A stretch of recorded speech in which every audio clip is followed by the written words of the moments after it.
வணக்கம், welcome to Chitra Murali's kitchen.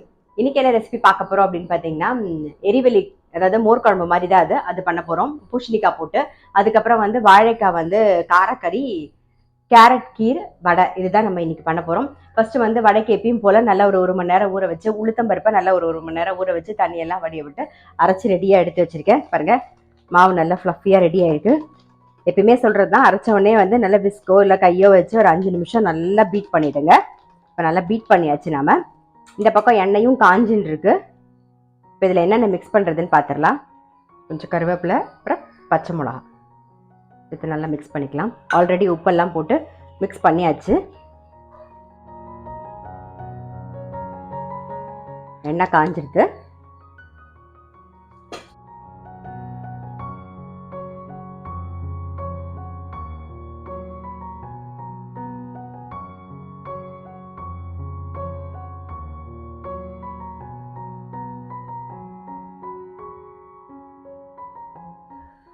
இந்த பக்கம் கேரட் கீர் தான் பண்ண போகிறோம். ஸோ அதுக்கு பால் கொதிச்சுட்டு இருக்கு.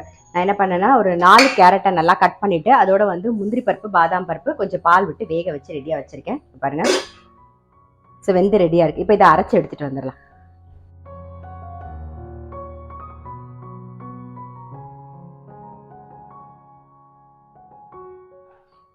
வடை ரெடி ஆகிடுத்து எடுத்துடலாம். ஸோ எல்லா வடையும் போட்டு எடுத்துருவோம்.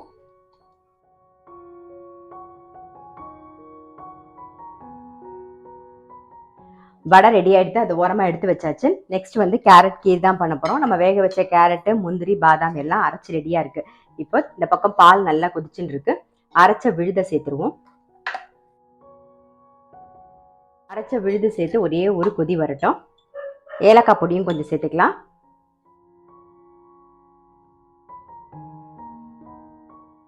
இப்போ சர்க்கரை சேர்த்துக்கலாம். ஸ்வீட் உங்களுக்கு தகுந்த மாதிரி பார்த்து போட்டுக்கோங்க. இது கூடவே கண்டென்ஸ்ட் மில்க்கும் கொஞ்சம் சேர்த்துக்கலாம். நல்லா சேர்ந்து ஒரு கொதி வந்தோடனே ஆஃப் பண்ணிடுவோம். இந்த பக்கம் கடாயில் எண்ணெய் விட்டுருக்கேன், அது காஞ்சிருக்கு. நம்ம இப்போ வாழைக்காய் கறி தான் பண்ண போகிறோம். அதுக்கு கடுகு, உளுத்தம்பருப்பு தாளிச்சிக்கலாம். கொஞ்சம் கருவேப்பிலை,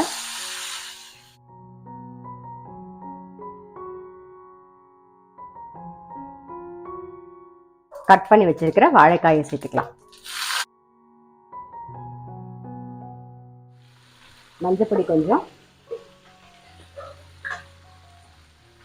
தேவையான உப்பு,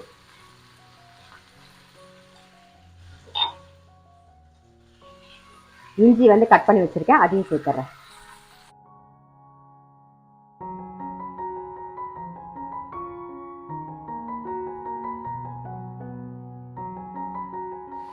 எல்லாத்தையும் நல்லா மிக்ஸ் பண்ணிவிட்டு சிம்மில் வச்சு மூடி வச்சுருவோம், வேகட்டும்.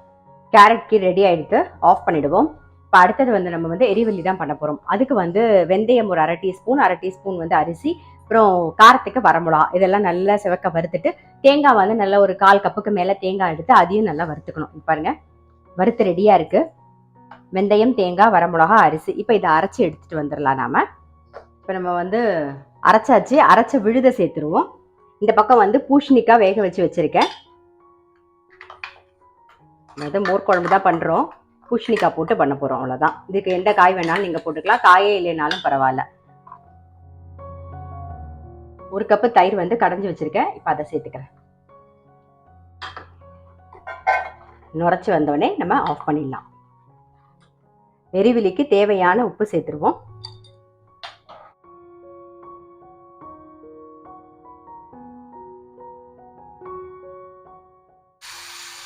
இந்த பக்கம் வாழைக்காய் வெந்திருக்கும், பார்த்துடலாம்.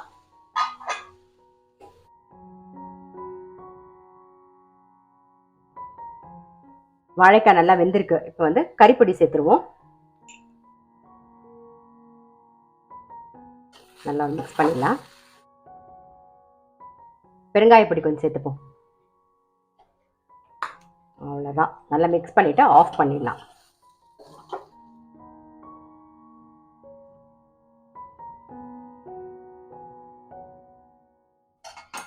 இந்த பக்கம் பாருங்க, நம்மளுடைய எரிவெளியும் ரெடி ஆகிடுது. நல்லா நுரைச்சி வந்துருக்கு பாருங்க. அவ்வளோதான், ரொம்ப கொதிச்சா நல்லா இருக்காது. ஸோ இதையும் ஆஃப் பண்ணிவிடுவோம். இப்போ தாளிக்க மட்டும் நம்ம தாளிச்சிக்கலாம். இழுப்பக்கரண்டியில் தேங்காய் எண்ணெய் விட்டுருக்கேன். நம்ம வந்து தாளிச்சிக்கலாம். கடுகு, கொஞ்சம் கருவேப்பிலை, அவ்வளோதான்.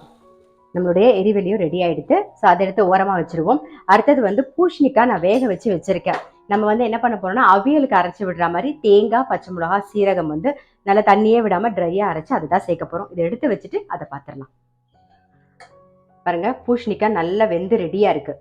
இப்போ என்ன பண்ண போகிறோம் அப்படின்னா பச்சை மிளகா, அப்புறம் வந்து தேங்காய், சீரகம் ஆப்ஷனல், வேணும்னா நீங்கள் சீரகமும் சேர்த்துக்கலாம். நான் இப்போ சீரகமும் சேர்த்து தான் அரைக்க போகிறேன்.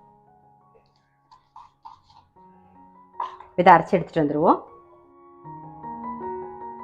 தேங்காய், பச்சை மிளகா, சீரகம் அரைச்சாச்சு. அரைச்ச விழுத சேர்த்துருவோம்.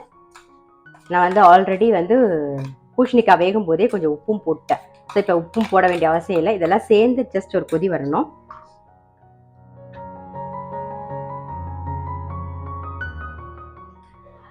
அரைச்ச விழுது சேர்த்து நல்லா ஒரு கொதி வந்துடுது. இப்போ வந்து நல்லா ஒரு கப்பு தயிர் சேர்த்துக்கிறேன். அப்படியே மிக்ஸ் பண்ணிக்கலாம். இதுக்கு மேலே தாளிக்கணுங்கிற அவசியம்லாம் கிடையாது. மேலாக வந்து ஒரே ஒரு ஸ்பூன் வந்து தேங்காய் எண்ணெய் விட்டுக்கலாம். தேங்காய் எண்ணெய், கொஞ்சம் கருவேப்பிலை, அவ்வளோதான். ஸோ நம்மளுடைய பூசணிக்காய் கூட்டு இல்லை அவியல் ஸ்டைலில் ஒரு கூட்டு பண்ணியாச்சு. ஆஃப் பண்ணிடுறேன். இன்றைக்கி ரெசிபி பார்த்துருப்பீங்க. அதாவது பூசணிக்காய் போட்ட எரிவெளி, அப்புறம் பூசணிக்காய் வந்து அவியல் ஸ்டைலில் வந்து ஒரு கூட்டு ஒன்று பண்ணியிருக்கோம். கேரட் கீர், மெதுவடை, அவ்வளோதான். ரொம்ப சிம்பிள் சமையல் தான். அப்புறம் வாழைக்காய் கறி. கண்டிப்பாக நீங்களும் உங்கள் வீட்டில் ட்ரை பண்ணி பாருங்கள். நான் அடுத்த வீடியோவில் சந்திக்கிறேன்.